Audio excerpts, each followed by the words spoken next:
Is it working? I don't think so. There we go. Yeah, I don't know if you were just on, but the live froze up on me. Hello, sorry about that if you were just on. The live froze up on my end. The comments stopped coming through and the guests couldn't come up. So, okay, good. Thank you, Don. Yeah, earlier, if you all could still hear me, the comments stopped and the guests wouldn't come up. So I decided to close it and restart it. Do me a favor, though. If you all can tap on my face to create the hearts or whatever it's called, just tap on my head. You can even punch me if you want to. I'm sure there's some that want to do that. I wouldn't blame them either. I must tell you, for people who don't like me, they got to really not like me. Because if I were somebody who didn't believe what I believe, I would find me to be a real pain in the ass, quite frankly. Hi, Anja, or Anya, depending on how you say it. Yeah. So we had a really good conversation today. This guy named Rio, who was on REO, whose videos I love, by the way. The guy just gets it, right? He understands the struggle, the class struggle aspect. And the sad part is the quote unquote they. Let me just let this person know. She's fine. She's friendly, by the way. She won't mess with your child.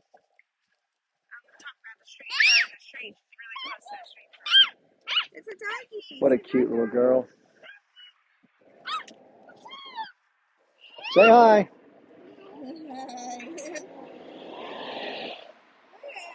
Thank you. That was Ruby meeting one of the neighbors. Fun, fun. Somebody says you're an honorable person. Thank you. I appreciate that. I haven't always been. When I was younger, I was caught up in the whole, make money, be a business guy thing, which is pretty normal in America, right? That's how we're coached to think. But luckily, that has left me. That whole sickness is gone. And so, yeah, that was a cute little girl. I think little kids are so cute. That's why it's so horrifying to see what's happening right now overseas. It's just, oh man. When I send out tweets, a lot of times I'll send out photographs to people who are pro Israel or who are complaining about the fact that they're feeling uncomfortable about, anti Semitism around the world. And I'm like, listen, I'm sorry you're not comfortable, but look what's happening to these poor children. I mean, come on. No comparison, right? Somebody says, why won't I run for US president? People keep saying that, like either run for Senate or run for president. Here's the thing. First of all, let's just be real, okay? I wouldn't be allowed within 10 feet of the polls. They wouldn't even let me run. But even if I could run somehow, I'd be a third party candidate. You got to have a lot of money and you have to get people to back you. That's the quandary. 98% of the time, the candidate who spends the most money wins. And so if a Democrat or a Republican runs against me with all this corporate backing, they're going to crush me.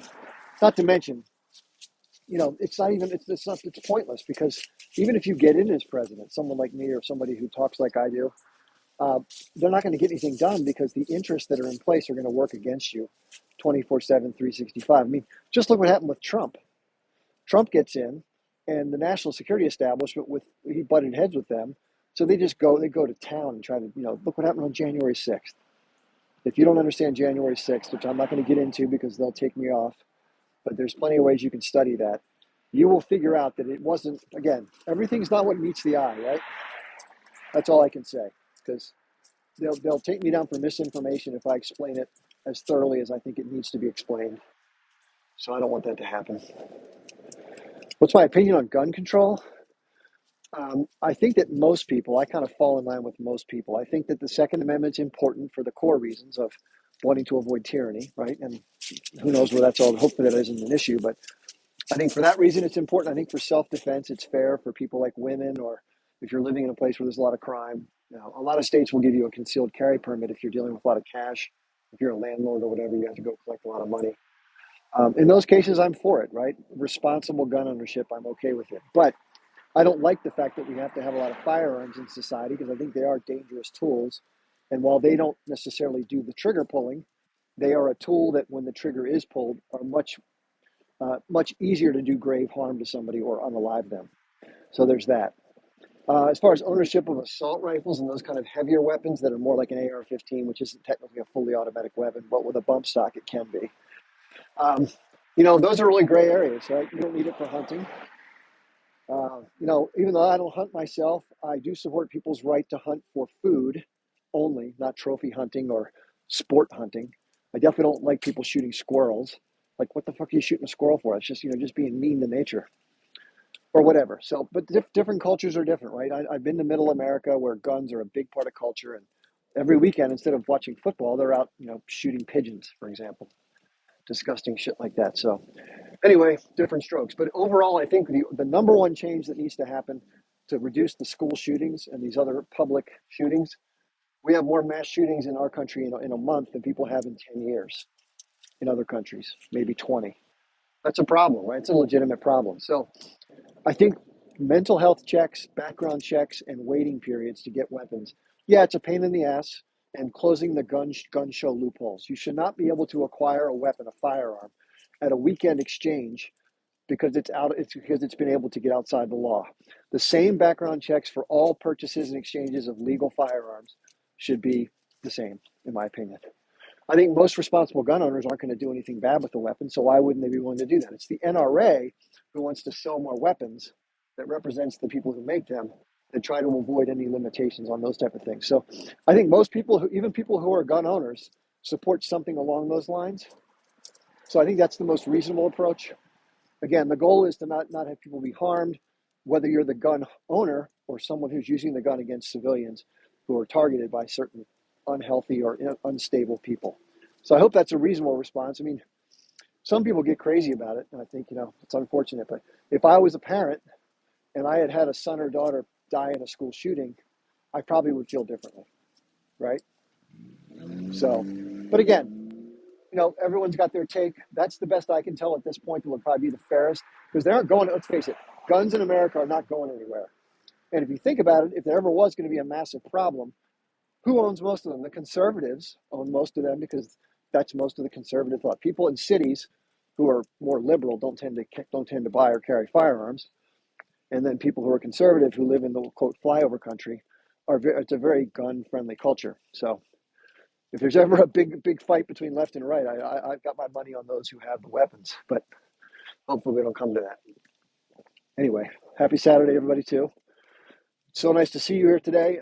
For those of you who were on a moment ago, the live froze up on my end because I went outside and switched from my Wi-Fi to the cellular, and I couldn't see comments coming through and the guests weren't coming through. So let me get back to the guests because they've been waiting very patiently.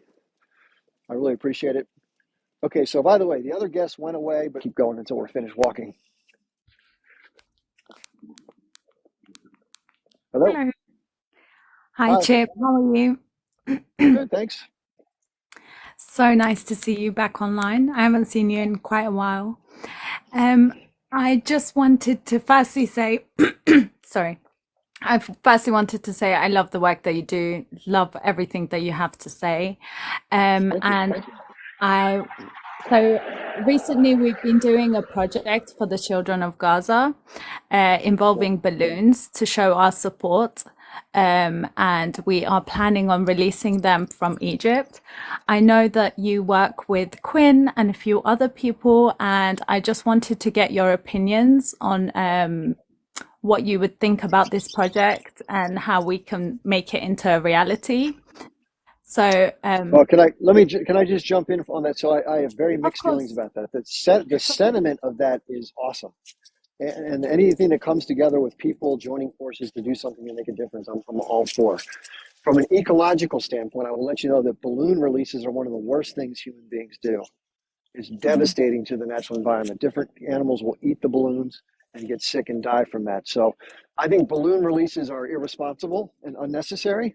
They're like a spectacle for humans that's like fireworks. It just does nothing good for the natural world. It's just a human spectacle. So there are other ways to provide solidarity and support than releasing a toxic hydrocarbon derived item that kills wildlife. Mhm. No, great point. Do you think there is an eco-friendly version of a balloon that we could do? I haven't looked it up, but if there is, I mean, again, the whole idea is just not to harm anything unnecessarily.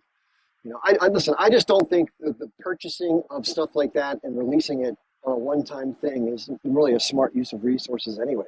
Take the money that you would buy the 20, 30,000 balloons and give it to a family who needs Yeah. it. No, that's a great point. We hadn't actually considered that, so I really, really appreciate that.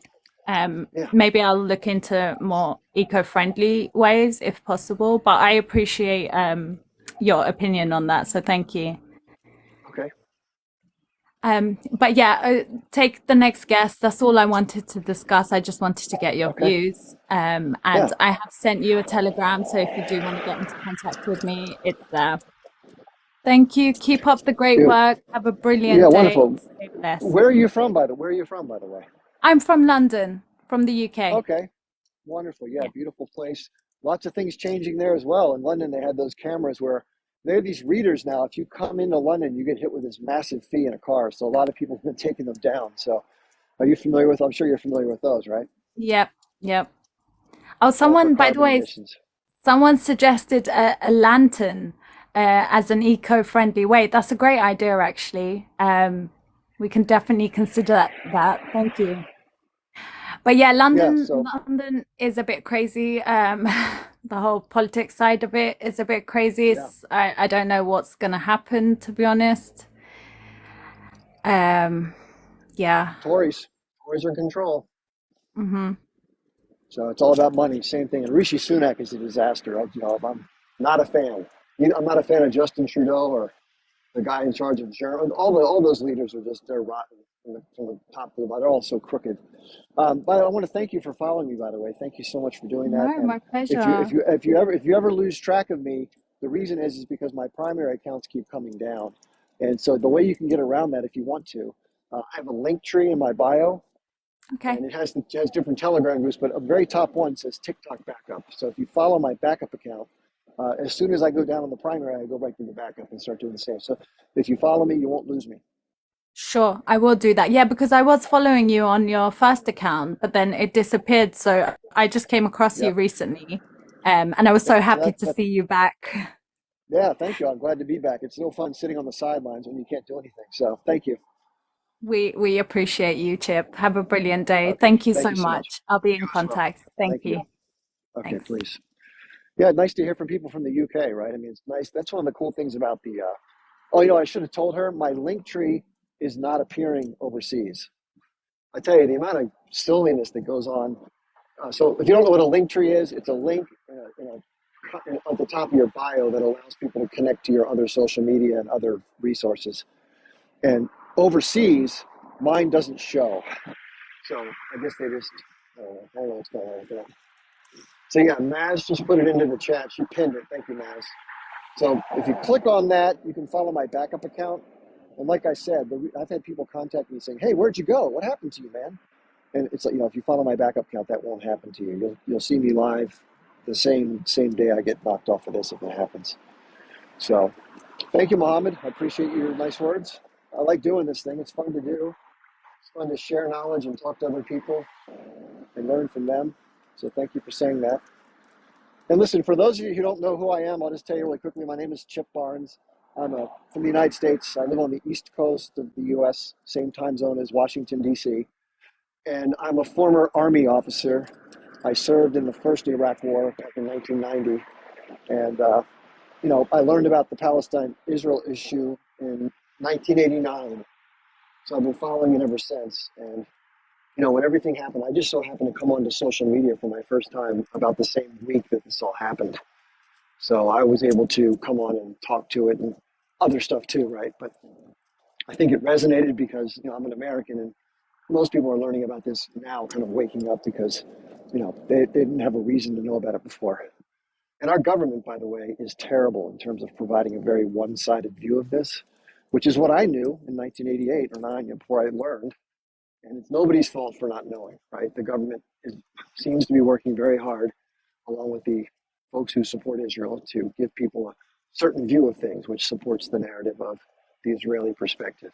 So it's unfortunate, but the good news is, with what's happened, as horrible as it's been, is that for the first time in the 34 years that I've been following this, there's so many eyeballs on this conflict, which is great. So hopefully that will stir some change. The goal is, of course, an immediate ceasefire, start the rebuilding, get the aid in, and just have a state. Give the Palestinians a state of their own, for Christ's sakes, and let this thing become peaceful. Peace can't be had when someone else controls you. You have to have autonomy. You have to have dignity. You have to have respect. You can't have somebody with a boot on your neck 24/7 and saying, "Let's have peace." It just doesn't work. And that goes for anybody. The U.S. Colonies. It happened back in the colonies when the U.S. first started. It wasn't the U.S. It was occupied by the British under the British Empire. And so it's natural for people that are being occupied and oppressed to fight back, right? It's just, it's 101. So anyway, so I've been advocating for that. It just makes sense. Um, by the way, I want to make an announcement for those of you who don't know. On January the 13th, there's going to be a massive protest in D.C. for Gaza. It's at 1 p.m. and it's going to be at the National Mall, which is like where the George Washington Monument is and the Lincoln Monument, all those monuments, that whole big area. So if you can make it, I created a group on Telegram where if you want to coordinate and meet up as a group or whatever, excuse me, you're going to want to bring, if you go to it, just so you know, you're going to want to bring a backpack. You're going to want to bring your own water and a snack because none of the shops are going to be available to buy stuff. The lines are going to be, 100 to 1,000 people deep. I've been to these protests. This one's going to be a big one. I'll be there. If you want to link up with me, put a message on the Telegram group. It's called January 13th Protest. You look for it. I can put the link in the, I'll add it to my link tree. So you'll be able to do it that way. But if you want to send me an email, if you want to go, my email is just chipbarnesonline@gmail.com. So send me an email. I'll give you the name of the group so you can join it. But I'll update my link tree this afternoon and put it on there. I'm out with the dog right now and I'm talking to you, so I can't do it. But that's going to be pretty cool, right? I mean, I actually went to the pro-Israel protest, which may sound strange to some people, but one of the ways that I'm able to effectively make the points that I make is by carefully listening to what others say about the side of the issue they're looking at. So, it's as tough as it is to see people yelling and screaming about the hostages and stuff and not caring about Palestinians at all. It's good to understand other people, right? That's the only way we're going to have peace is by understanding each other. But this was a pretty simple issue, right? It's oppressed versus oppressor, right? Somebody says, why don't we see Nancy Drew anymore? That reference goes back to a series of books that were written probably in the late 60s, early 70s, along with the Hardy Boys. These were mystery novels that were put out that kids like me read.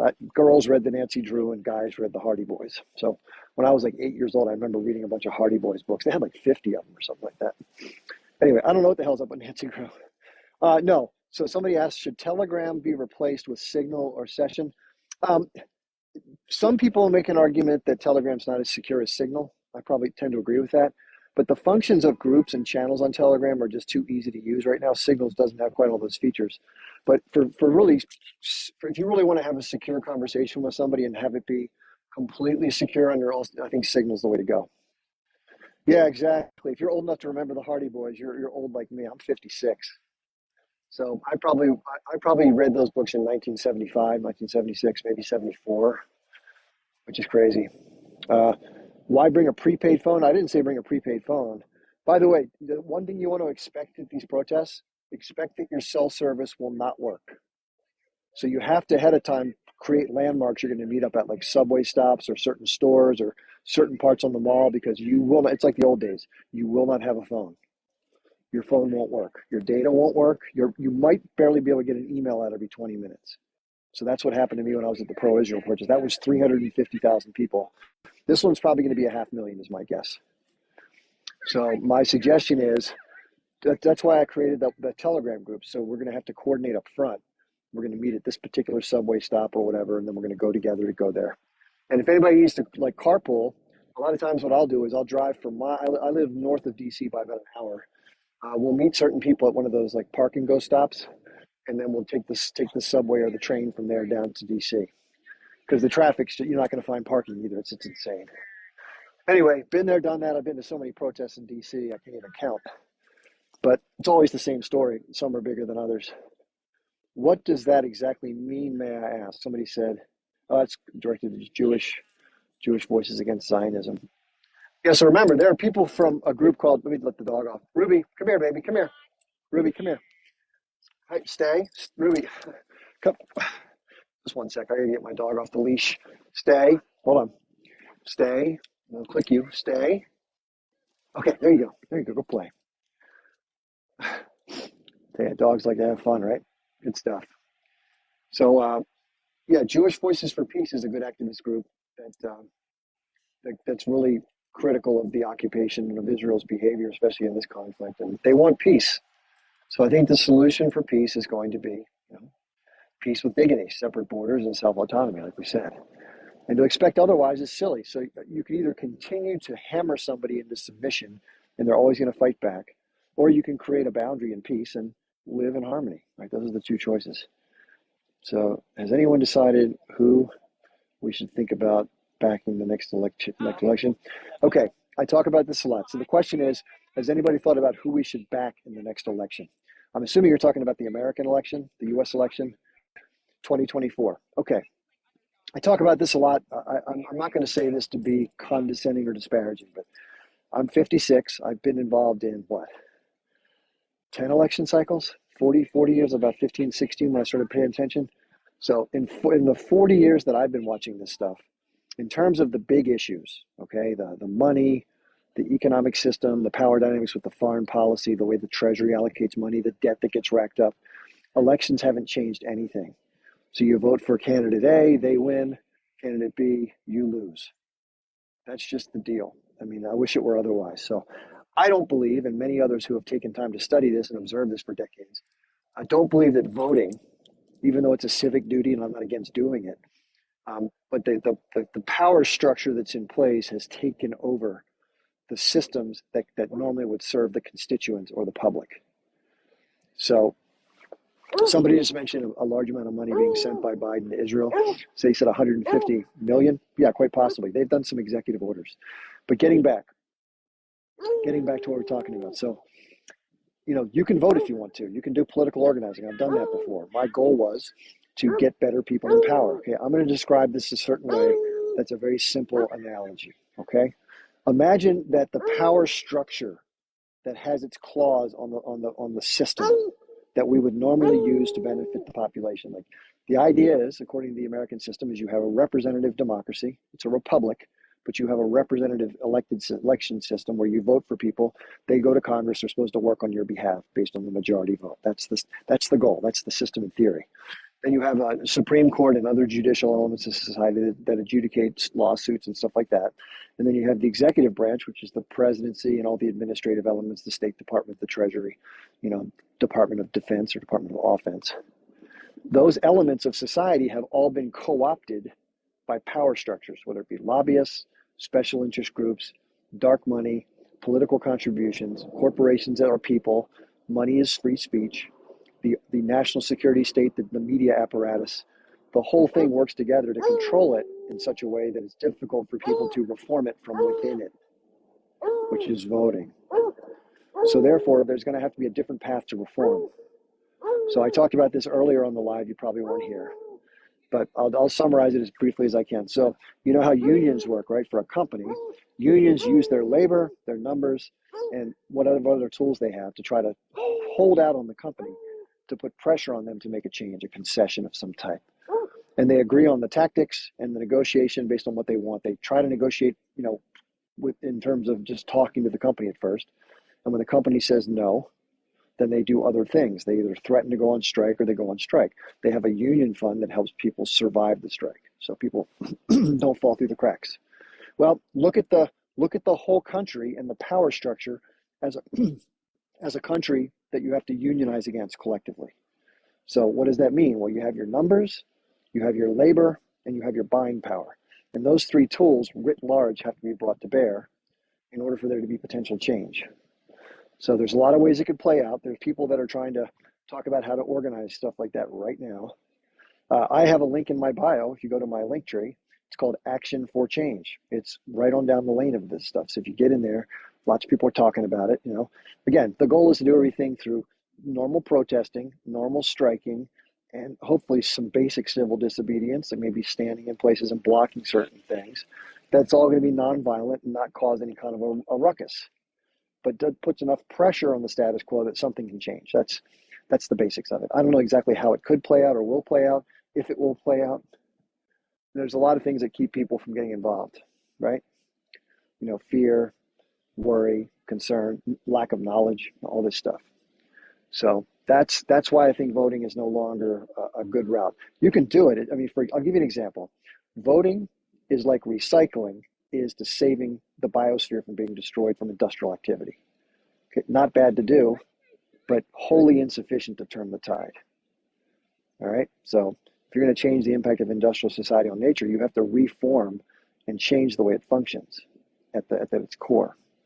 So the symptom of the problem is that voting doesn't work. The problem is the control system that the power structure has over everything in society and keeps everything working to their favor as the status quo. So I wish I had better things to say for that. Listen, I would love it if we could go to the polls and elect candidate A or B, and there'd be a chance for better things to happen. Let me give you an example of what Congress is. Another analogy that'll help you see it this way. So think of the Congress as quicksand, like very muddy quicksand. And imagine the uniforms that are issued to the Democrats and Republicans.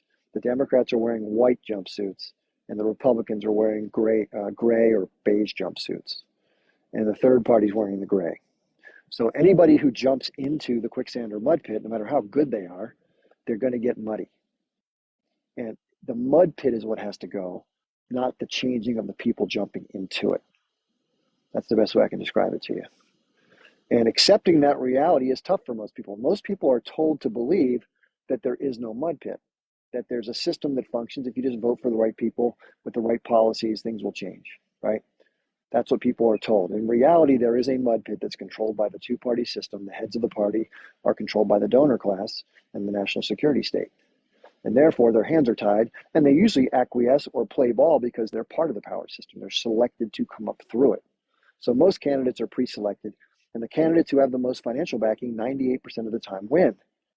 So if you know that and you have a lot of money, well, all you got to do is give a lot of money to one and the other, right? And then whatever happens, you're good, right? It's like being able to go to a casino and bet on red and black every single time, and you're going to win. You're going to get paid, and that's what happens. So the 10 or $20 million per cycle they give to whatever across the board, they make, hundreds of millions of dollars back on that money. So it's a good investment, right? It's the best investment you can make. So there you go. So again, it all depends on what the people are willing to do and to what level they're willing to organize and try to overcome these things, like any other thing in life, right? So if you're somebody who smokes, you're going to have to do something to stop smoking, right? It's going to be hard. It's not going to be fun. You're going to go through some discomfort, but you'll be better off afterwards, right? It's worth the sacrifice. But a lot of people are so scared of the hardship they're going to go through with stopping that they don't. And at some point they do. And usually what has to happen, again, I have a friend who got stage 4 lung cancer and he stopped smoking, but it was too late. Now, if you take that same thing to our culture, the question is, with some of the systems that are coming to bear, things that could possibly make it more difficult, like central bank digital currency or other restrictive tenets in society, will it be too late? Will things be at a later stage than are possible to overcome because too much is in place? I don't know. Somebody says, I don't smoke or drink. I don't either.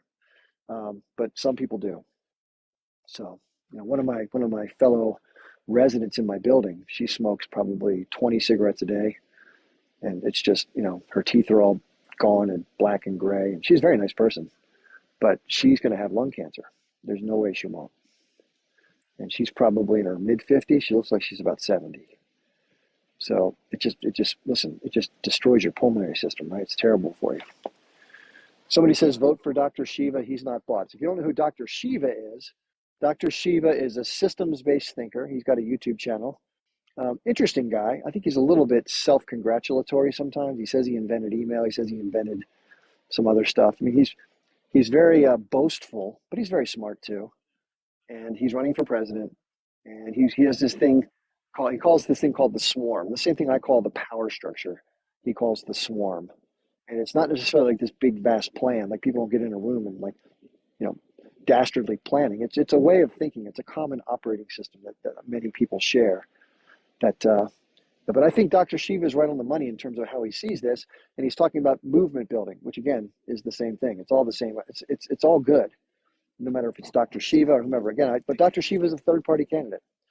None of the third-party candidates are going to make their way into power. It's just never going to happen. Okay, the most a third-party candidate has ever gotten in the early 1900s was 27% of the popular vote and 17% of the electoral vote. And with the way things are structured now in terms of TV advertising, internet advertising, the moneyed interests, it's nearly impossible to make any gains in the broader electoral. And even if you got in, even if Dr. Shiva got in, well, yeah, it's possible, right? There's always a possibility they could start. I agree with that. It's possible, but it's highly unlikely. You can expend your time doing that, but again, if Dr. Shiva got in, the same mud pit in the presidency is worse than the mud pit of Congress. Because look what happened to the one president who tried to walk outside the bookends that were placed on presidents. Remember 1963, what happened in Dallas? So if you push back against the national security state, which, John Kennedy said he was going to try to fragment the CIA and scatter it to the wind, and, didn't work out well. He was also trying to put in some silverback certificates that would compete against the Federal Reserve note and would basically, take away from the central banking system. And they didn't want that to happen either. So, I think most people got the message. So a president is a play ball position, unfortunately. It's the power of any one individual in this system is not great because the power structure is what dominates the power system. And so usually most people realize that very quickly when they get in, including Congress, or that they try to do what they can. They're not all horrible people, most of them. They just realize this is the reality in which they find themselves. And then they do. That's what they do. They deal. And they're in a position where they have to deal with national security issues, foreign policy, domestic policy, economic stuff. And it's a mess, right? It's hard to be in charge of all that stuff. It's a complex society. But the people that require you to behave a certain way, who donate the money, you're within their dictates, unfortunately. So again, there's only one way to break something. Imagine if you had a piggy bank and the money is your better outcomes, right? The coins inside. But it's not your standard piggy bank that's made out of 1 centimeter thick. It's made out of 20-foot thick steel reinforced piggy. It's a 25-foot tall piggy bank. And you have to break that sucker to get change to happen, to get the money out. You can't even pick it up yourself. Not even you and your 10 neighbors can pick it up. You have to have a whole bunch of people to get it off the ground into a slingshot that will hurl it into a brick wall and smash it. Now, that takes a shitload of time to call people up and get the help. You got to buy special tools. You got to build the tools. You got to go to work, right? It's not going to happen easily. But it can be done, but it's a very, very, very difficult task. And if I was a betting person, and I don't want to have this as my bet, but I think this is the more logical bet, and I would win money probably if I kept this, I bet it's not going to happen. And the reason I say that is because the average person doesn't even know what I'm talking about. They have no idea. Secondly, even if they knew, if you snapped your fingers tomorrow morning, everybody had been on this live, right? The whole damn country, including the leaders, because they'd probably come after me. But let's say everybody in the world tomorrow morning knows and agrees with what I said, right? Okay, let's say that's the case. What then? So they know the problem, right? So understanding something is step one, right? You have to understand or be aware of what the problem is in our lives or elsewhere. Once you have the awareness, now you have to do something to plan to change, right? Well, most people don't want to change, right? Even if they know something, it's work. People don't want to do work. They want to go to the polls and vote and let someone else do that work. But that's not going to happen because of what I just described, right? It's just not going to happen. It's not realistic. So if you're going to have to convince people or encourage them to be involved in a broader movement that can grab the piggy bank and help smash it, you got to really stop watching Netflix and stop watching NFL football and stop going to NASCAR or whatever the hell you do with your spare time. And you got to start doing this. This has to be your activity. And the question is, how many people are going to want to leave their safety zone to go do something like this, right? Probably not many at first, right? They don't realize, even if they realized it, it's like they have their mortgage, they have their social group. Because if you start to step out against your social group because you learn this, you're going to get ostracized, right? You have your church, synagogue, your mosque, or whatever it may be. And if you start talking all this smack, they're going to be like, "Hey, dude, what are you talking about? Why are you so radical? What's wrong with you? Why are you stirring things up?" Right? A lot of pushback. Social control is a big part of human existence, right? So there's that. There's economic considerations. You have a mortgage. You have a family to take care of. You have your health care, health insurance. What if somebody gets hurt in your family while the strike's going on or whatever you're in, and then they can't get help, right? Because you're ostracized like the Canadian truckers were. Which, by the way, there's going to be some kind of response by the government. They're not going to sit back and go, "Oh, that's interesting." They're going to do something, right? Most likely. So sometimes what gets done back to the peaceful protesters can be enough to spur certain people and go, "Hey, that's messed up. Why don't we do something to help those poor people who are being marginalized," right? Just like we feel towards the people of Gaza. It'll be on a lesser level. So usually it's the response from the government, the power structure, that creates an impetus for others to get involved, but not everybody. Then you have to have other people that have to be kind of coerced out of the mainland. That's the majority of society. Only when you get enough people to make a difference does it make a difference. And it needs to be at scale.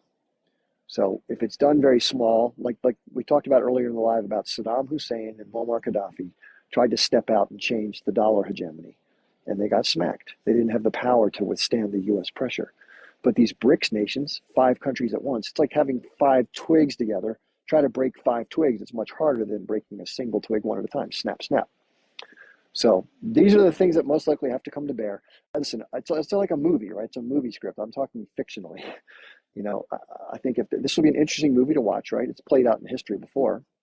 And this is a little different given the globalization and technology that we're seeing and all the other factors. And you added nuclear weapons, right? That's a whole other thing, which is really a wild card.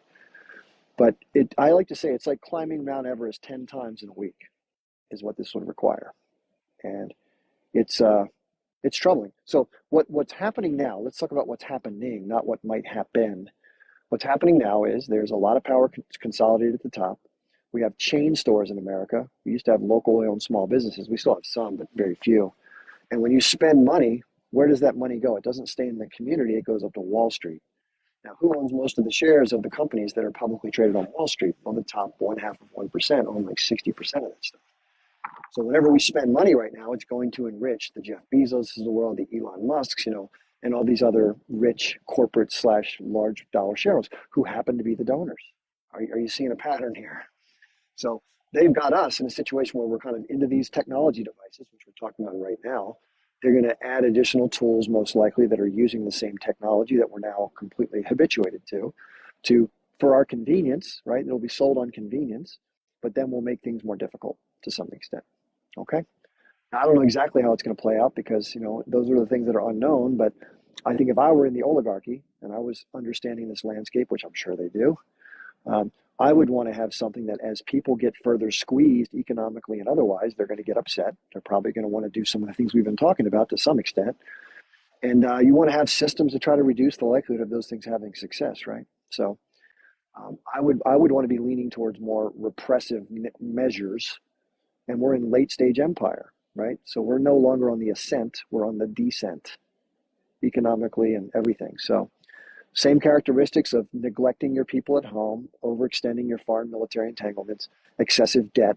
It's all the same stuff, right? And so, I don't know. I mean, hopefully it can be navigated well by some. I mean, usually things get more difficult over time for the average person. And we're seeing it now with inflation. So think of a year ago what your groceries cost. And then think now what your groceries cost. I don't know about you. I used to spend about $75 when I went grocery shopping for a week or two or whatever it was. Now it's 130. It's unbelievable, right? So that puts a big pinch. And everything else in society costs more too, because a lot of times corporations, knowing that things are going up, will just up their stuff because they can. Even if their costs haven't gone up, they'll just do it because it's expected for things to cost more, which is profiteering, but a lot of people are bitching about that. So the expectation for the future in America is not one of growth and success. It's one of survival for the average person as things go to slide down, an inevitable sliding downhill. So, you can do with that what you want. I mean, it's going to be difficult to overcome that and to break out of that. You might be somebody who can navigate the system and maybe have a digital something or other or a business that does well that you can, stay afloat. But more and more of the tax breaks go to the wealthier class. The one that Donald Trump did, I heard people on a pro-Trump saying, I had more money under Trump. I was doing better. Yeah, but the cycles are what causes that, not necessarily the president. And yeah, the tax break gave a little bit of money back to the people, maybe, $30 a paycheck.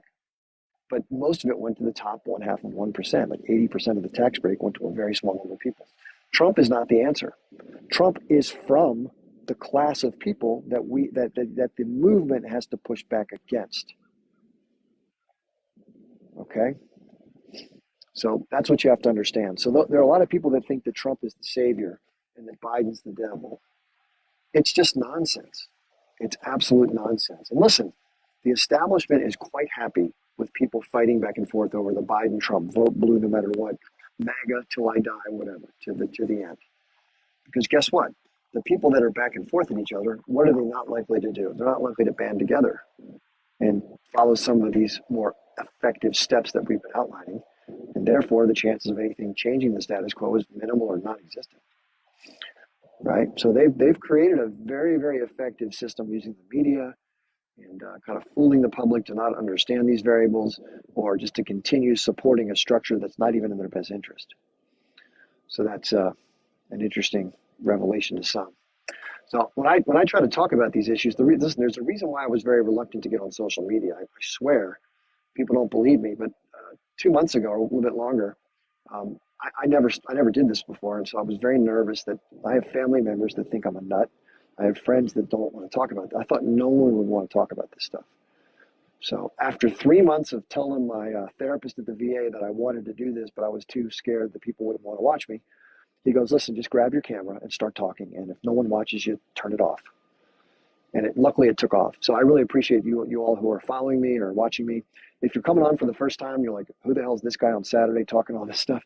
My name is Chip Barnes. I'm a former Army officer, and I served in the first Gulf War, and I've been an advocate for Palestinian cause for 34 years.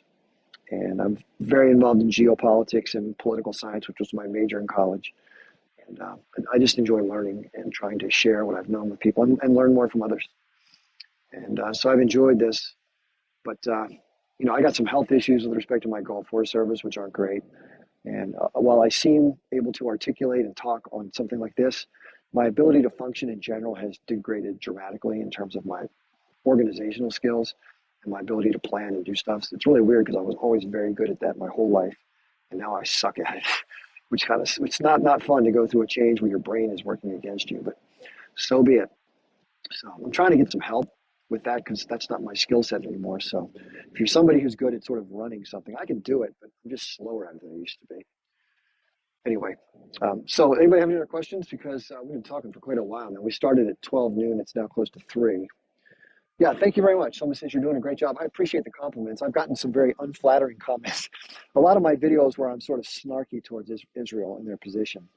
And I probably could dial that back a little bit. If you follow my Twitter, which is just my name at Chip Barnes, somebody said to me once, "You're a totally different person on Twitter, man." You're like, Twitter, you can pretty much let your hair down. And I don't have much, but you can figuratively let your hair down and say pretty much whatever you want, put photographs or videos, as long as it's not gruesome. And somebody says, please write. I have somebody that wants me to write a book. I'd love to do it again. My organizational skills suck, and I'm not as productive as I used to be.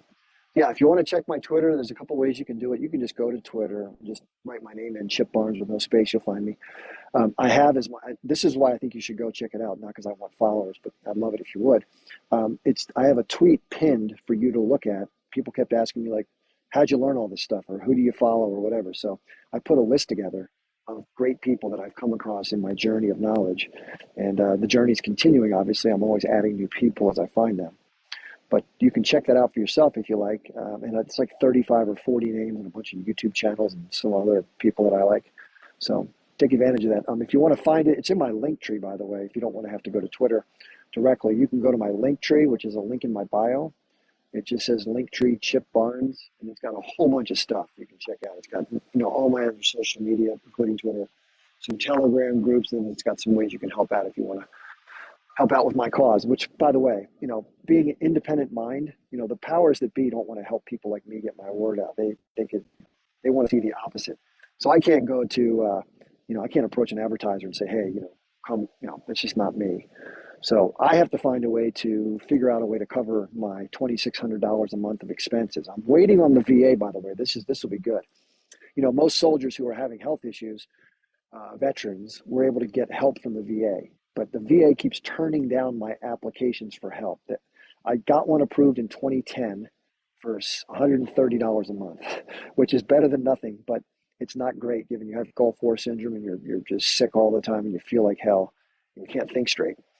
So I'm waiting on that. I have a lawyer that I've hired. If that kicks in, I don't want anybody's money. I just want to be able to pay my bills, right? But I would like to be able to hire somebody to help me do more of this because I think this is what I'm good at. And like I said, I'm having trouble with the other stuff and I'm just not as good at it.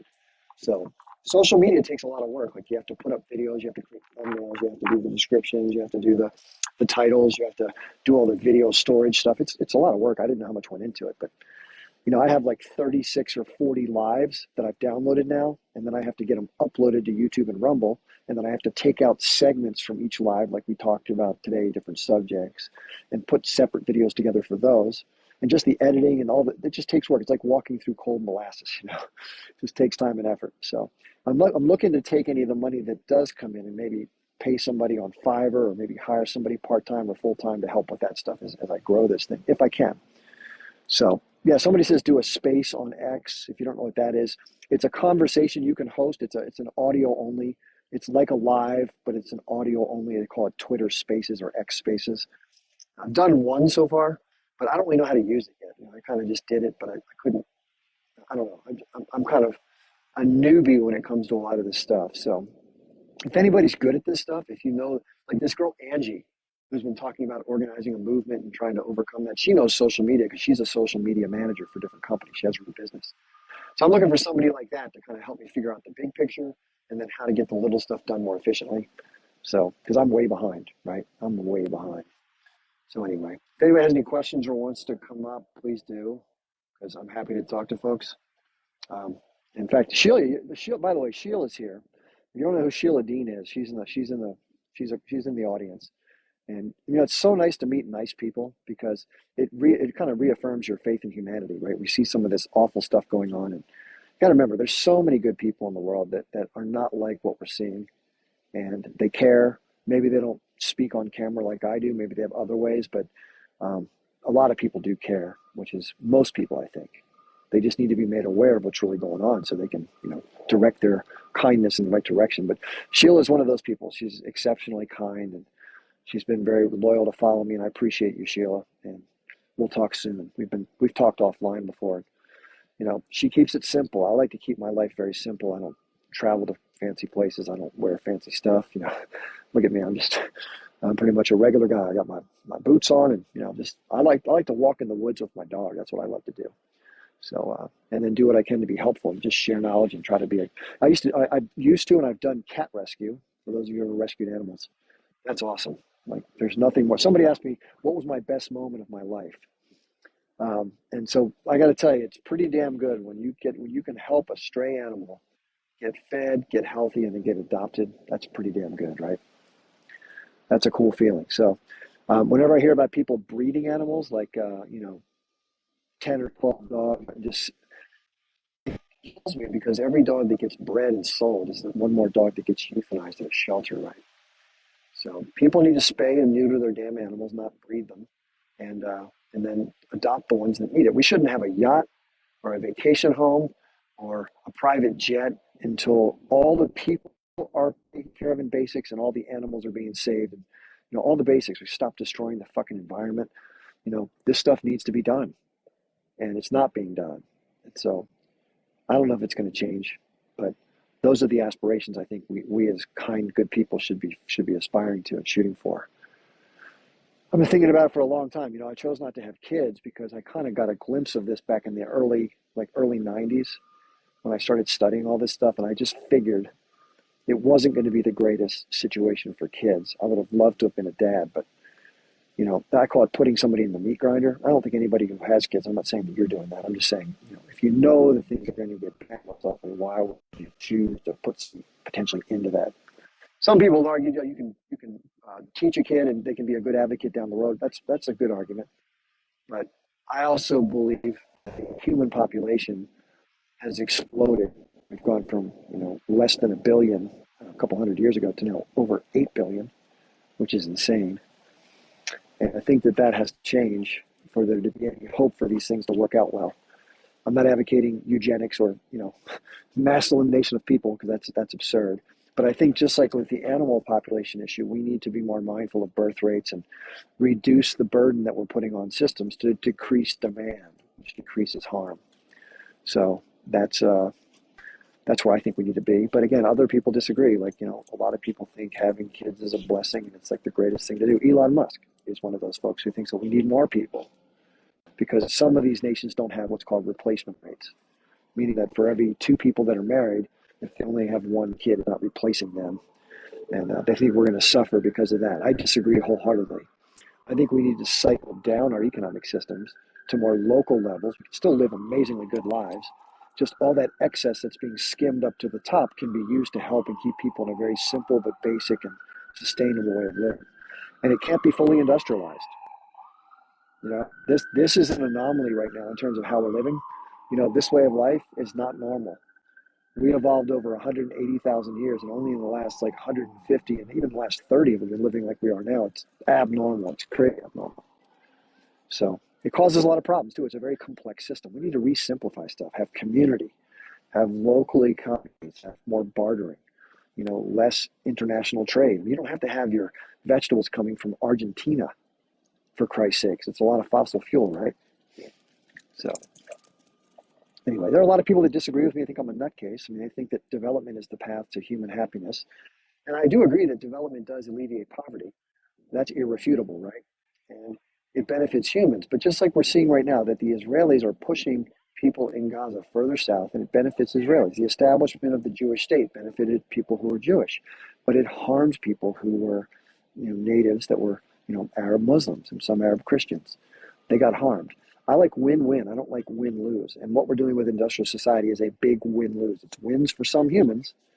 It's a loss for a lot of humans, but it's a real loss for most other species in the natural systems. So I don't know how you square that circle, by the way. I don't know how you shift to a down system without there being calamity or something. I know one thing. If we keep going and doing what we're doing, the writing's on the wall. It's going to end badly either way. So the question is, do you want to down cycle it while you can, responsibly and ethically, and hopefully with the least amount of harm? Or do you want to wait for it to collapse under its own weight? And I think that's what's going to happen over time eventually. So who knows? Maybe we have to go through cataclysm. And the interesting thing is, if you look at if you study addiction, I like to read books by Gabor Mate. If you don't know who Gabor Mate is, his son Aaron works for the Gray Zone, Max Blumenthal. But Gabor Mate is an expert on addiction, and so it's amazing how similar the way humans individually and by in society act in an addictive cycle. And what changes an addict's behavior is what changes societal or individual behavior. Most humans will continue in a behavior cycle until they somehow get forced out of it or they die, one or the other.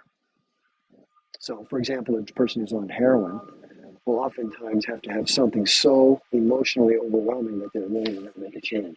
Either an intervention by their family, or a bad accident in a car, or they overdose enough time, or whatever it may be. Some people don't, and they die. But usually it's a very large emotional trauma that shifts one's focus and direction in life, if they're lucky enough to do it. Then you get help and you hopefully overcome your problem. Well, society is the same way. We collectively, Nate Hagens, who's somebody I love listening to, Nate Hagens said, none of us are at fault, but all of us are complicit. And I think that's so well stated, right? Because we're all sort of in the flow, myself included. We're all in this flow of industrial activity. We're consuming a lot of resources. We're doing the Amazon thing. We're, using a lot of energy. We're consuming a lot of stuff. It's crazy. It's a very intense way of living. And not all humans are doing that, by the way. There are plenty of people that are not, they want to. It's an easier way of living for humans. And I don't want to be without these things either. So I have a weird kind of, I think living like the Amish would probably be more sustainable, but I don't think I want to live like the Amish. So, and for those who don't know, the Amish is they're sort of like closer to the land. They don't use electricity. They're very religious, and they pretty much live very simply in small communities. We consume resources at record rates. We all have cars. We, destroy vast amounts of the environment to be able to have what we have. It's a sick system, and it can't continue. By the way, the Earth isn't like unlimited. So, if you look, this is the interesting thing. If you look at lung cancer, if you look at a lung that was sick from lung cancer, the way the cancer spreads, what it looks like, and then you look at a picture of the Earth from space at night with the lights, it looks identical to how cancer spreads. It's crazy. So I'm not saying that human beings are bad, but I'm saying that the increase in the size of the human population and the way that it's been industrialized is cancerous. Because there are human societies that live indigenously, right? They live off the land, they live in sustainability. Obviously, it's a hard life, right? Let's be serious. Nature is brutal and nature is beautiful. And there's predator-prey relationships that are harsh and horrific, but it works, right? It kind of it stays in equilibrium. And we're living in a way that protects us temporarily from the harshness of nature and all those checks and balances that normally would accompany a natural system. And yet it's so out of balance that it's not going to last. And then what's going to happen is things are going to be way worse than if we had just planned something out that was more, moderate. And unfortunately, it's probably going to be the kids, maybe, or definitely the grandkids. They're going to start running into this. And definitely your great grandkids. They are absolutely effed. So, I mean, in terms of enjoying what we're enjoying, right? They're not going to have this. What'll first happen, according to Nate and people like who've studied this, is the industrial systems will break down first. Economies will fail, and then the industrial systems will break down. And then you'll have conflict and migration. You have climate change as a variable in there. That's already starting to wreak some havoc. So I didn't know. Don't get me wrong. So somebody here, Bollywood Express, only so they said, I disagree. The Earth is powerful. I don't know. I'm not saying that. You don't misunderstand me. Let me clarify. Okay, so there's the Earth, and there's the biosphere, which is this layer of life that exists periodically on Earth from a geological standpoint, right? There's plenty of times in Earth when life did not exist because of harsh things that happen, asteroids falling on the Earth or other disasters, or just the way that the Earth had formed over time did not have the most conducive conditions for all of life to be there. I don't think the Earth is going away. We're not going to destroy the planet. What I'm saying is that thin layer of life that exists periodically has a different lifespan because everything comes and goes. The cycles are, Earth is cyclical in how it acts. So life comes and goes. Species go extinct. Everything goes through cycles. The period we're in an interglacial period. If you know what that means, we're not too cold to have an ice age. So we're in a relatively stable climactic period, which lasts between 60 and 80,000 years on average. So we're going to go back into a glacial situation. Of course, survival is much harder during the glacial period. But got to remember that the humans have only been through 3 of them in their history since we've evolved to our modern form. 3 glacial periods. So we've survived it, obviously, right? Or we wouldn't be here.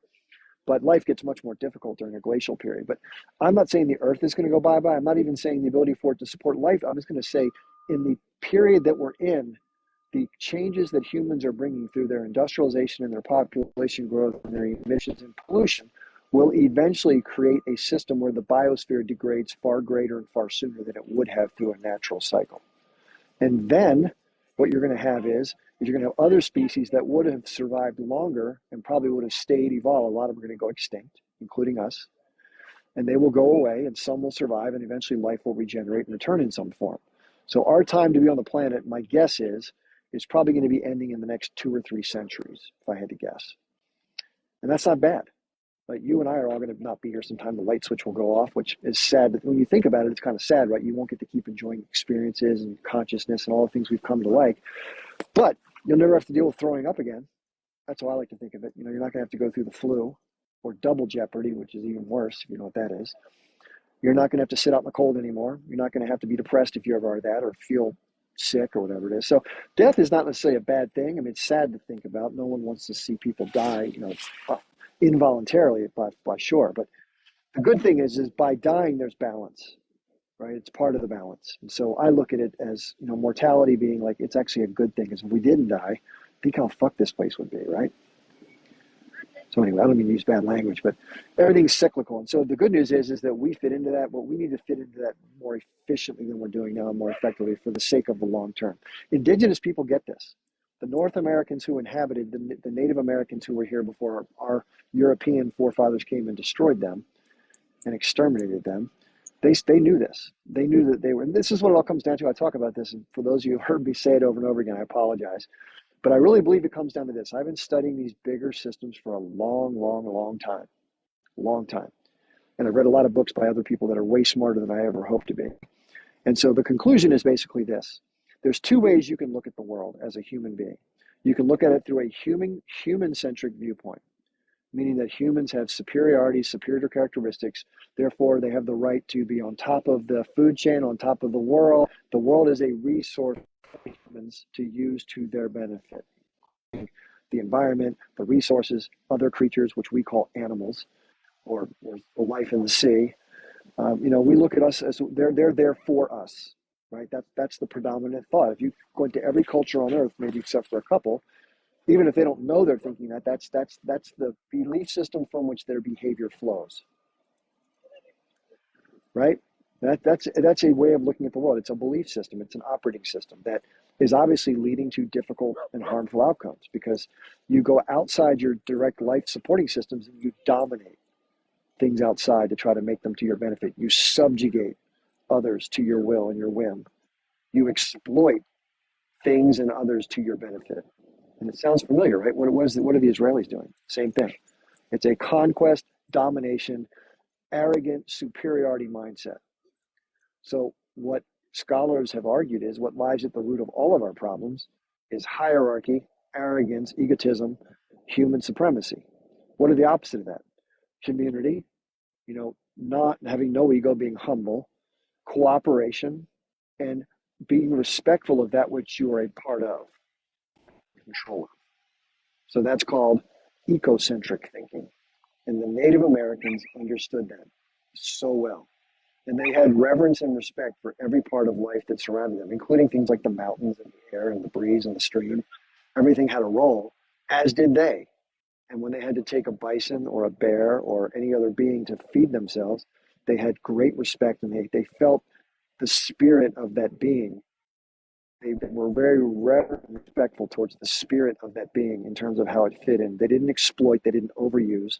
They took what they absolutely needed, like any other being does, and they tried to live as harmony. Now, again, nature is not like, it's not Bambi, right? We're not talking about Bambi. We're not going to all eat, lettuce and spinach and all be happy. And no, that shit goes on no matter we do it or not. We're part of that, and that's not abnormal. That's natural. But overdoing it by crowding in 10,000 cows into pens in Colorado and chopping them up into pieces and boxing them up and setting them on refrigerated cars to grocery stores so that you can have a hamburger, that ain't normal. That ain't normal, right? So it's that kind of stuff we're talking about. It's the excess, the arrogance, the exploitation, the universal take from the other so you benefit mindset. That's what has to change. I know that sounds like a big ask, but that's what ultimately has to change in order for human societies to function in a way that are more egalitarian, more respectful, and more in keeping with what has to happen for us to survive. Because I'll guarantee you this: other species and other living systems do not require us to function, but we require them for us to survive. And so that's why that mindset has to shift. I don't think it's going to shift. And if you study historians like Joseph Taylor, the studying of complex societies, no society self-corrects or adjusts these overages, what we're going to call them, these excessive human flaws. And therefore they fall because the arrogance and the overreach, it's called overshoot. And all human societies have done this. Any complex society goes to what's called overshoot, which means you extend yourself past your means, just like people at home here buy more shit than they can pay for. They get in debt. It's the same thing. People want more, they overdo it, then they exploit, take advantage, and then they suffer the consequences of not being mindful and being temperate. So if you study any of the Stoics, they'll talk about all this stuff. That's why they tell you not to drink alcohol, because it brings out the worst in you. Not to use substances, to be kind, think of the other first. All these principles that just make sense, right? They work. Don't cheat on your neighbors with your neighbor's wife. It just causes such destruction in terms of, relationships and people's sense of balancing. Anyway, blah, blah, blah, right? So that's how I see it. I mean, I understand I'm not naive to think it's going to happen, right? I don't think anything's going to change in the Israel-Palestine issue, even though it should. But I think that the Israelis are going to be able to keep doing what they're doing. I hope that's not the correct, but that's sure what it seems like, right? So, alas, it's all driven from the same spot. It's coming from a position of wanting to exploit and dominate based on a sense of superiority to the other. That's the quality that drives it. And unfortunately, that's pervasive among most human civilizations and the behavior trait that would accompany the people that are willing to exploit others. And not everybody's like that. Let's be clear. I mean, I'm not like that, and I'm sure many of you aren't like that. We wouldn't even think to want to do that, right? We don't want to dominate other people. But like Nate Hagen says, we're participating in a system that knowingly or otherwise, we're participating in behavior that perpetuates some of that. That's within our control to mitigate if we chose to. Now, albeit it's difficult if you live in a society, it's very inconvenient and a pain in the ass to try to do things that aren't in the flow of activity, right? If you want to stop buying food that's not shipped during the season or stuff that doesn't come from far away. Well, what are your choices? Like a piece of squash that doesn't look that entertaining. Your choices become limited, right? So it's a big sacrifice.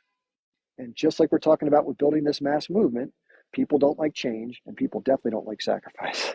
So this is why these things are difficult. And it's unrealistic to expect people who are getting a certain level. How many people want to go from driving a nice car to a shitty car because they're having less money? Nobody. Once you get the good one, you don't want to go back. So why would people living in an industrial civilization proactively vote for stepping back closer towards the Stone Age? I don't know a single person, right? But unfortunately, it's good that movement, that shift is going to happen. Trust me. And it's going to happen one of two ways. It's going to happen voluntarily, or it's going to be imposed on the broader population involuntarily. I can tell you which one will be much better. So if you think that we can continue to do what we're doing at scale for the next 100 years, you're out of your mind. Just the climate change alone is already baked in. So for those who think you can kind of save things for your kids and grandkids by putting in renewable energy, don't stop worrying. Not worth your time. It's not that I'm not for those things, just like I'm for recycling. I'm for electric cars, even though I know that's not going to make. These things are wholly insufficient to take away the majority of the damage that these large industrial systems are doing and will continue to do, because look what's happening. Countries in China, they're building like 3 or 4 coal-fired power plants a week and have been for decades. That just continues to spew more and more emissions up into the atmosphere. And it does affect how the Earth retains temperature. The sad part is that because of the emissions from these power plants, it creates a dimming effect in the atmosphere. It's almost like a little bit of a filter for sunlight. So it reduces the aggregate impact of temperature retention by the greenhouse effect. And if you stopped emitting, that layer of particulate would be removed, and it would increase the absorption of sun inside the Earth and would accelerate climate change. That's fucked up, right? You add into that the fact that there's many feedback loops that exist, including ocean currents, ice melting as far as the absorption of sunlight and heat. So you have the ice, when it melts, it gets dark in terms of water, and then the water absorbs more sunlight, and therefore melts more ice, and then it absorbs more heat, and that's what's called a positive feedback loop, and that's happening right now, and it's unstoppable, cannot be reversed. No matter what we do, we could literally, you and I could get off this phone right now, go sit in the woods and turn off everything else in our world and stop doing anything and just drink water out of a stream and eat fish or whatever, and it would still be out of control. There's no stopping it at this point, unfortunately. And as far as electric cars go, first of all, the grids won't support the extra power requirements. They have to be completely re-engineered, at least in the US.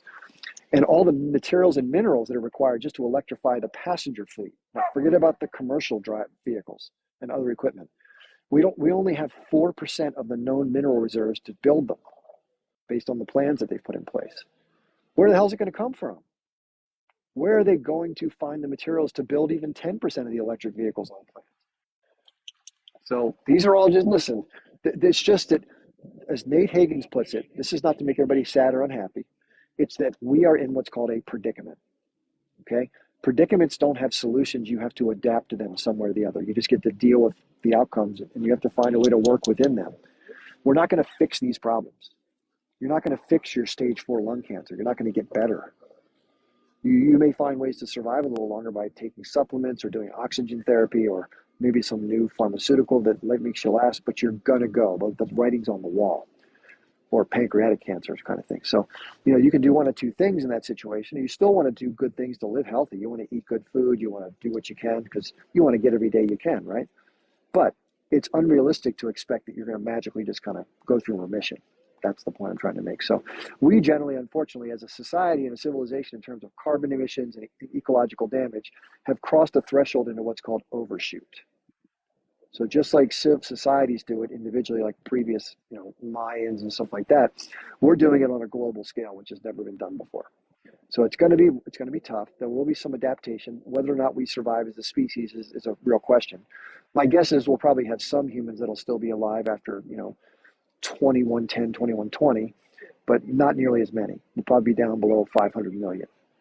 And then it'll be a matter of survival as things change and we move through the difficulties that we encounter with regard to the changes in the biosphere. And so everything's going to change in terms of where you can grow food, where you can live, all the warming of the oceans, the acidification, the feedback loops. It's just, there's a lot of things. It's like the Titanic. Remember the Titanic story? And the ship was never supposed to sink, right? It was an unsinkable vessel, they thought. But it hit an iceberg and it took on water. And because they thought it was unsinkable, they only outfitted it with enough rafts to cover 1/3 of there's like 5,000 passengers. They only had enough rafts for 1,300 people. That's a predicament, right? You have to make some very tough choices to adapt to an unsolvable problem. So there you go. That's what I'm talking about. So between stage 4 cancer and the Titanic, you have that to take home today as a happy message. Now listen, there's a couple ways. First, you learn this stuff. And if, when I first learned this, I was devastated. I was like, oh shit, man, this sucks. Because I always wanted to try to find ways to fix this. Like we can just do renewables and we can, do this. No, no, just let go of that. Just don't. So I've had to learn to let go of all that stuff and just accept, still do the things that I can do. So I want the days to be as best as they can. I want to feel good about my role within it. So I have an electric car. I recycle. I take my scraps out to the woods and scatter them for animals to eat. And I try to drive less, maybe time. But again, this is, and if you're overweight, this is not a slight to somebody who's overweight. I'm using it only as an example for the sake of understanding a variable difference. So, in other words, for industrial society, imagine if there were a patient that went in to see the doctor who is not doing well because they're extremely overweight. And if you're heavy, again, I'm not saying anything negative about people who are overweight. Please don't misunderstand me. But let's say this particular patient is stubborn and they've been told by the doctor, hey, in order for you to get healthier, look like industrial society, you're going to have to really come back and make some major changes for you to be able to get your body in better shape and be healthier. And not just to look better, just to survive, right? We've seen these shows like, My 600-Pound Life, where some people are like, we've seen these people that are unfortunately passing away because of this situation. So similar to that, let's say the patient, though, doesn't want to change because the patient enjoys things like pizza, fast food, ice cream, like, tastes good, right? And they maybe have a food addiction or whatever. So the doctor says, hey, you got to make these changes or else. And the patient says, okay, I guess tell you what. I know, and the patient's eating ice cream every day, like 3 pints or 4 pints of ice cream, which is crazy. Like, we know you can't do that, right? But that's what they're doing. They eat a lot of food. And so the patient says, okay, I'll tell you what I'll do. I'll take the 4th pint of ice cream that I'm eating right now and I'll change it to low fat ice cream. How about that? That's the bargaining that we're doing as an industrial civilization with the edges to change. And as the doctor would say, dude, you have to stop eating all that shit. You can't eat any of the fast food, any of the pizza. You have to eat wholesome, organic, whole grains, vegetables, fruit, potatoes, beans, rice. Like, you want to stay away from all the heavier, fattier, bad foods. You want to readjust your palate and accept that reality so you can get healthier. And we're like the patient going, that sounds too much trouble. I don't want to do that. I really enjoy this. That's the same exact thing. And therefore, that's why it's going to be very difficult to get people to agree to go back. It's hard to get somebody who's used to a certain thing to make major changes that are necessary in a short period of time. Right?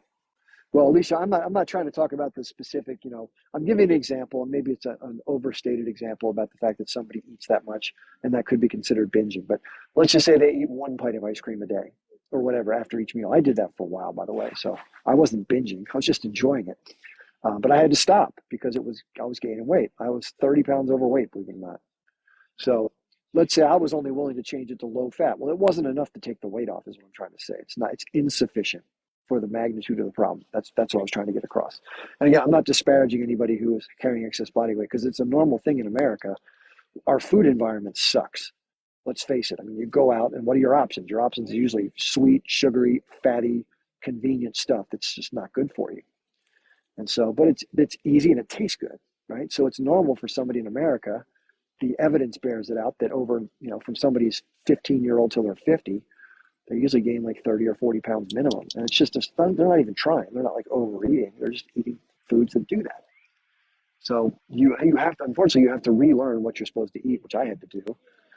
You have to learn about nutrition. You have to learn about what doesn't cause you to gain weight, what works with your body and keeps your body lean and is good for you. And that's not something that's stressed in our society. People don't get educated properly in school, or all the things that the society puts out is geared towards selling stuff by corporations. And then it makes money for the healthcare system and the drug companies.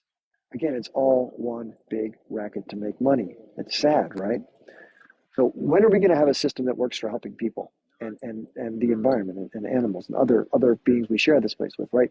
That's what we need to retool. But the inertia going in the wrong direction is so powerful that it just feels like how do you get there, right? It's such a big task. So I've let go of it, right? I talk about what would need to happen because I think it's an interesting dialogue to have, but I'm not naive to think it's going to happen. Just like I don't think it's possible to change people's thought process of being more altruistic or thinking outside of the human experience because it's so pervasive. And most religions, not to disparage them, but that core mindset pervades the religion, especially the Abrahamic ones like Christianity and Judaism. And I don't know about Islam, but I know Islam, they use a certain type of halal meat or slaughter. In Jewish, it's called kosher, and it's way worse than what they do in factory farming. I know people say otherwise, but trust me, I've seen it both done in person, unfortunately. And halal slaughter is way worse, 10 times worse. But it's called that because of how the process is supposed to be oriented. And I'm not here to get into a religious debate with somebody about what they believe is the case. But trust me, the way it's done in the real world, it's not what you think it is, unfortunately. So, there's something called the Humane Slaughter Act in the United States and other places. They have rules of how you have to incapacitate an animal before you exsanguinate it, which is a fancy word for saying cut its throat. So you can, and for example, with cattle, they have something called a retractable bolt gun, captive bolt gun. And it's used like a bullet would be, but it has a little rod that gets shot out very quickly, and it goes inside the head of the cattle. It knocks the cattle out. It basically kills them like it's like an instant shot in the back of the head, like with a bullet, but it's with a rod. And then the cow falls down, and then they deal with what they're going to do to process the cow. Well, a kosher slaughter or kosher or halal or Islam, they don't stun the animal first. They just cut its throat. It's like you've seen the videos of what ISIS was doing to Americans or whoever. That's what they do. And it's supposed to have a rabbi next to it to calm the animal down. But in practice, they don't do any of the calming. They just hoist the animal up and boom. And they call it halal, they call it kosher, because that's what people want to think they're eating. Because then it's okay because it's done in a certain way that's not harmful to the animal as much. But that's not what happens. So it's a story, like all the other stories that we're told. Now, are there instances where they do it differently? Yeah, it happens in some places when smaller towns can control that. But the bigger the operation gets, the less it's done the way it should be done. So, and that's not the same for every animal. If you study the animal agriculture industry, the way that pigs are killed is by CO2 gassing. They're put in a little chamber, they drop them down into a chamber, and they CO2 gas them. It takes about 45 seconds to kill them, maybe a minute. And they're just breathing in this really harmful, very raspy CO2 it's a bad way to die. If you get fur, they take an they put an electrode in the mouth of the animal, and they put something in its anus, and then they run electricity through it so they don't have to mess up the coat of the animal. So they electrocute things like mink and other animals, foxes, even wolves. It's horrible. And then for chickens, they put them upside down on a conveyor belt, and they run them through an electrified body of water that's supposed to stun or kill them, but it doesn't in most cases. And then they run through an industrial set of slicers that slice open their necks, and then they bleed out. So most of them bleed out alive, unfortunately. And something like 8 billion chickens a year in the United States are eaten. It's it's a crazy number. So when you go to Wingstop to have your wings, that's where they're coming from, these 8 billion chickens that run through these systems. And those chickens live in terrible conditions, by the way. I don't want to listen, I'm probably bumming everybody out by talking this way. It's like, Jesus Christ, this guy's just telling me one bad thing after another. I'll stop. Because, again, this is where they say the truth will set you free, but first it will piss you off. And I got to tell you, I've learned so much shit, but none of it's made me happier, almost none of it. But no, I don't eat meat. Just so you know, I don't eat meat. I try to avoid dairy products. For those of you who don't know who are vegetarian, this is the last sad thing I'll tell you, and then I'll stop with the sad stuff. But this is really sad. So just like with humans, a mother only has breast milk when she's lactating because she's pregnant or she's nursing her newborn for a period of time, right? That's when the human body lactates. Well, cows are no different. The only time cows lactate is when they're pregnant or when they are nursing their calf. So the milk inside of a cow, I know this sounds crazy, is supposed to go to nursing a calf. It's not cow's milk, it's calf's milk. Just like human milk is baby's milk, it's mother's milk, it's breast milk for the baby. So what the dairy industry does is they forcibly impregnate a young female cow. It gets pregnant, its udders and it starts to fill up with milk, and they milk the cow with machinery or by hand, and they take the calf away so the calf can't drink the milk. And they either put a muzzle on the calf's mouth if the calf's not going to be taken away, or they'll take the calf away and they'll either shoot it if they don't have room to do something else with it, and they'll just send it off to a protein processor. Or they'll move it into a veal crate. If it's a male calf, they'll put it in a veal crate for 14 weeks, feed it this nasty diet of this milk that makes its flesh turn pale and get sick, and then they kill it for veal. Or they send the mother, if it's a female, they put it back through the same process. So that's how milk gets produced. Cows don't give milk. Cows are impregnated, and the milk is taken from them that should be for their baby, and their babies are taken away and either killed or put in for veal crates. That's how it works. So when you're having your slice of pizza or your butter, which I love all those things, by the way, all these foods I grew up eating, the meat, the butter, the cheese, all this. I mean, it seems normal to me when I was a kid, right? But now that I get older and I learned this shit, I'm like, holy smokes. So anyway, that's the thing. If you try to be a perfect, virtuous person, you wouldn't eat any animal products. You'd live out in the woods in a little shed. You wouldn't be a part of industrial society. You'd care, it's like, Jesus Christ, what am I supposed to do, right? But there's plenty of documentaries. If you go to Google and type in, modern American, industrial agriculture, you'll learn all this stuff. Go to PETA, PETA, People for the Ethical Treatment of Animals. They have all the videos. It's horrible. There's a great documentary. If you really want to go through the ringer and you really want to challenge yourself, watch Earthlings. Earthlings. And I will give you a warning up front. It is the worst of the worst of the worst of the worst of the industrial agriculture system. And I can't even watch it. It's so bad. But if you really want to learn, one of the healthiest diets you can eat is a whole food, plant-based diet. You can augment it with some animal protein if you want to, a little bit. Mostly, if you can get naturally raised animals, which are living in their normal environment, eating their normal food, that's the best type of animal, because that's what we ate when we hunted back 20,000 years ago. This fatty, corn-fed, cows are supposed to eat grass. We feed them corn and alfalfa and soy to get them fat and to get them to have this marbled fat. And the stuff you're eating, that's the steak, is not the food you would eat if you're naturally capturing animals. It's a very unhealthy version of animal protein. Most people don't know all this shit. People on the carnivore diet, they get heart attacks if their body is susceptible to that. Not everybody, of course. We have some bio-individuality, but there's a lot of argument about nutrition. You can still have a healthy diet. You can live for a long time eating different types of diets. Okay, some people are very strict and say it's only one or the other. So I understand that's the case, but I think on balance of all the diets that I've reviewed, and you don't have to be perfect, you can veer a little bit here and there, but the one that works best with our bodies is intermittent fasting coupled with a whole food plant-based diet, coupled with stress reduction, coupled with moderate exercise and community. If you want to live a happy, healthy life, type in the blue zones and see what they eat, and you'll understand what that's all about. So it's not just the food, it's not just the exercise, it's also your mental health, your stress levels, and your level of community and interaction with others. Those things all work together to be a healthy, functioning human. Yeah, dates are great. Dates are really good for, like, you can puree dates and add them as a sweetener, or I use maple syrup. Somebody says the Mediterranean diet has a lot of olive oil in it.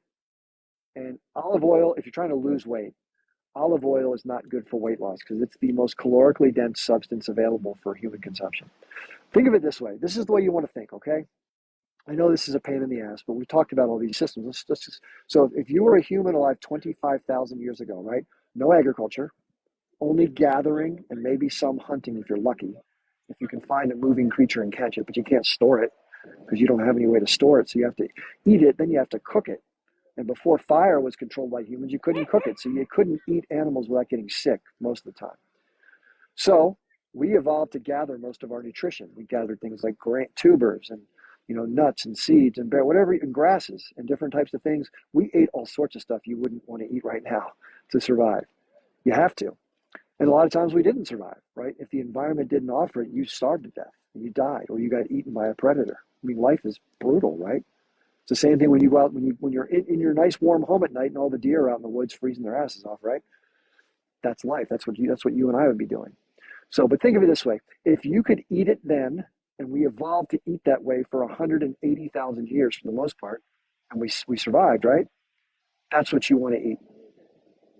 We didn't have processed oils. So if something comes from a manufacturing plant, don't eat it, right? Does olive oil come out of nature naturally? You don't go to a tree and tap olive oil, right? Nope, doesn't exist. Don't eat it. If it comes off of a plant or grows in the ground like a potato or a tuber or a tomato or a peach, eat that. and try to find ones that aren't covered in pesticides if you can. Hey, you got to get in some protein with things like beans, but all foods have some protein. They all have some protein, fat, and carbohydrate. You just have to have enough of your macronutrients and you have to get your micronutrients. And you can study this stuff. There's plenty of people that have written great books about it. There's plenty of people on YouTube. I studied all of it because I wanted to know what was really going on. I didn't want to be deficient. So you learn all this shit. But let me give you an example of a meal that I make. So it's really simple. I make a very large kale salad.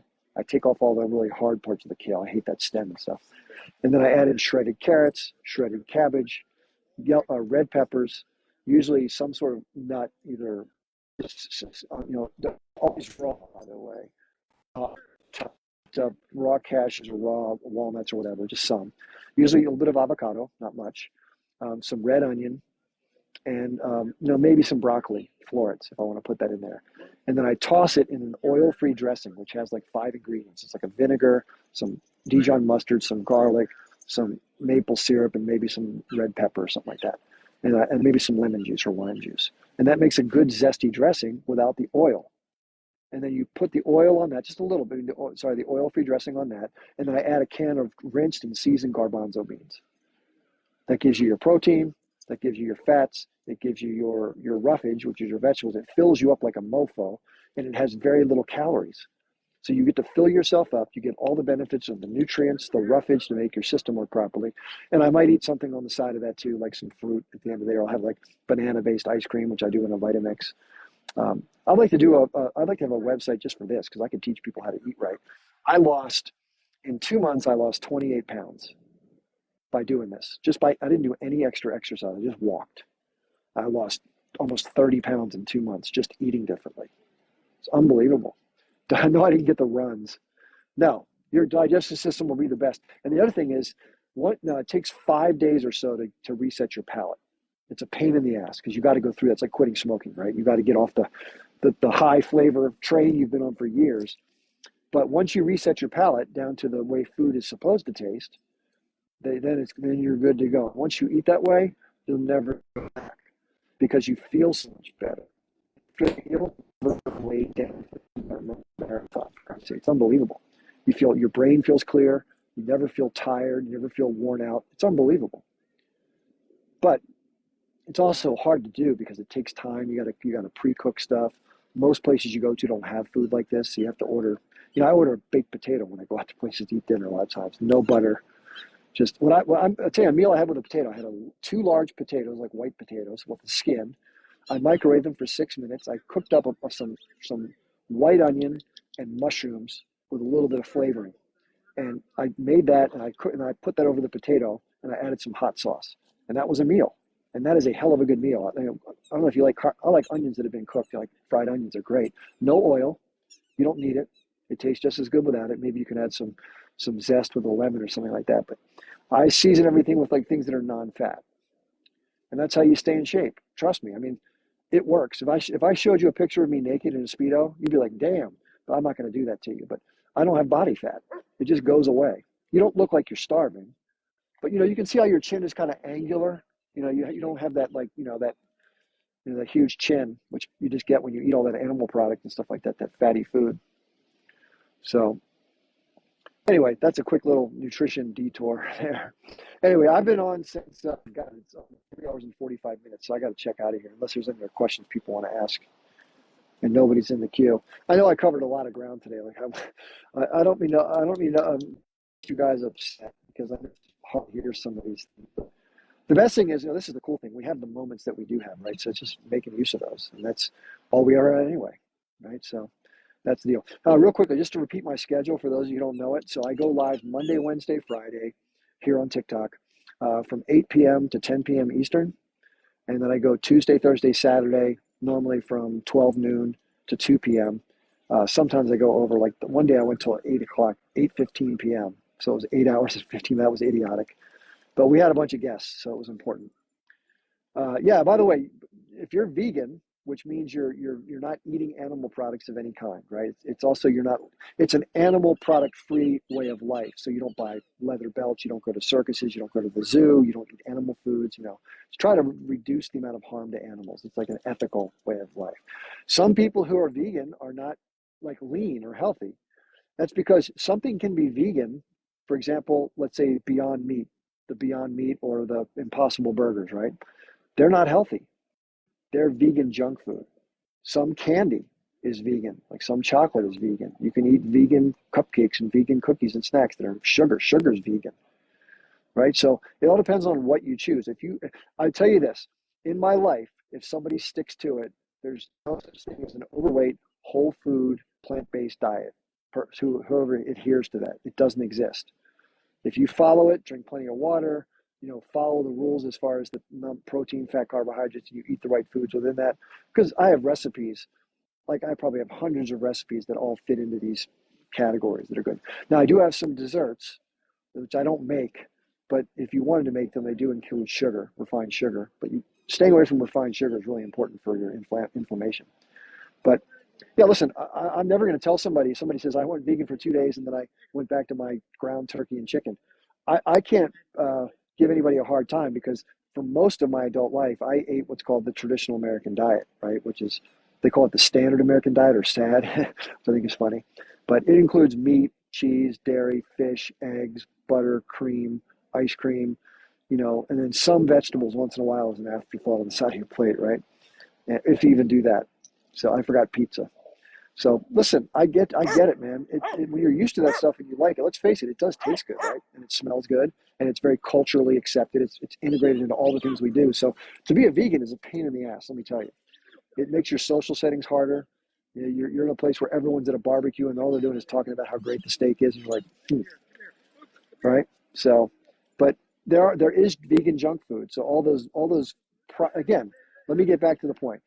If you were alive 20,000 years ago, what would you have access to? Eat that. That's the biggest secret to eating well, because that's what nature, we evolved to eat that way. That's all we had. So we survived and thrived on very lean animal protein when you could get it, if you could get it, and mostly on carbohydrates, which are the stuff that comes out of the ground, plants and other things like tomatoes and vegetables and fruit and tubers in the ground and beans and whatever. That's what we ate. Doesn't sound that great. I mean, I'm sure a lot of people are like, F that. I get it. But some people think it's better to eat what you want, and whenever the clock runs out, so be it. I understand that's a choice, but you got to remember what you're supporting too, right? When you eat that way, you're supporting all of the horror show that goes on in factory farming by virtue of buying it, right? It's like if you buy an electric car where there's slave labor going in the Congo to mine the materials, you're supporting slave labor whether you want to admit it or not, right? I probably did some of that when I bought my car. Yeah, I don't even know. Mine's a Chevy Bolt. It's like a very compact electric car. I probably did, for Christ's sakes. Like I said, none of us are innocent. It's not our fault, but we're all complicit. So you got to do it. You got to draw your lines where you draw them. Everybody's different. Some people don't know the impact they're having, but once you do know, just like if you're somebody from Israel, once you do understand the Nakba, and once you understand what happens in the West Bank and in Gaza, the question is, do you continue to support Israel, or do you have the courage to speak out and talk about it? Same thing with this stuff. It's all about harm, right, and exploitation. And if you don't know about it, that's one thing. But once you know, what are you going to do about it? If you are going to do anything, these dogs. Hey, Pearl. That's Pearl, little dog. And anyway, so I want to mention one more thing before we check out. There's a link tree in my bio, which covers all my social media. So I have, I've got typical stuff, Instagram, Twitter. My Twitter has a really cool pin message, which shows you all the people that I've followed and learned about. So it's just my name at Chip Barnes. I hope you check that out. And then there's some links to some groups. If you want to get involved in some of the causes, there's one called Action for Change. Check that out. It's the path that I believe needs to be taken, and other people believe if we're going to make a difference, even if that can help. So I hope you'll check that out. And then finally, if you want to donate to my work, which I'd really appreciate because I'm not earning any income, I'm doing this full time now, and my savings are close to empty, which kind of sucks. There's 4 or 5 ways you can do that you'll see on there. One's Patreon. So I'm going to be creating a tier on my Patreon. And just to let y'all know, I've done a lot of lives since I've come on TikTok. I've done like 30 or 40 of them, all 2 hours or more. That's going to be changing though. And I'm going to today I plan to do it, but the guest got in the way. But I'm going to start moving to my backup account for the second hour of my TikToks. Then I'm going to start moving the second hour to Rumble or YouTube. And then I'm going to start moving the whole thing over to Rumble or YouTube or one of the other sites. Because let's face it, this is like walking on thin ice. You never know when you're going to fall in the water, and it's just not fun to be somewhere where you're that vulnerable. And I'm going to try to build a community based on Patreon, because that way I can survive. If I have 50,000 subscribers and each one gives me 25 cents a month, then I can survive, right? Or whatever. You get the idea. So, unfortunately, independent media nowadays, you're not going to get an honest, straightforward person on a network through a cable TV channel or even one of these paid internet channels. Like even Crystal Ball and Cenk Uygur from the YT and what's it called, Rising or what. You're not going to get the full scoop. They get money from corporate money. They take corporate money. They're not going to cover all issues down the middle. So they're good for some stuff, but they're never going to be good for the whole Monty. So unfortunately, people like me who are able to tell you the full Monty, we got to live somehow, right? They're not going to want to put us on a paid internet channel or a TV channel. Not going to happen. So that's what I got for you today. My next live is on Monday. My schedule is Monday, Wednesday, Friday from 8 p.m. to 10 p.m. Eastern, and Tuesday, Thursday, Saturday from 12 to 2. And today went over. So I hope to see you on Monday. I appreciate you being here, by the way. I know you have a lot of choices in your life as to where you go to. Thank you, Maz. And if M's in here, thank you for moderating. I appreciate you. If I missed you as a guest or if I missed you in a question, please come back and even say that, hey, Chip, you didn't answer my question. And I'll go over that. So if you have other topics, by the way, you want me to cover, you can either go to the Telegram links I mentioned, or you can email me at chipbarnesonline@gmail.com, chipbarnesonline@gmail. So that's all I got for today, folks. Thanks for being here, and I will see you on the next one, okay? Take it easy.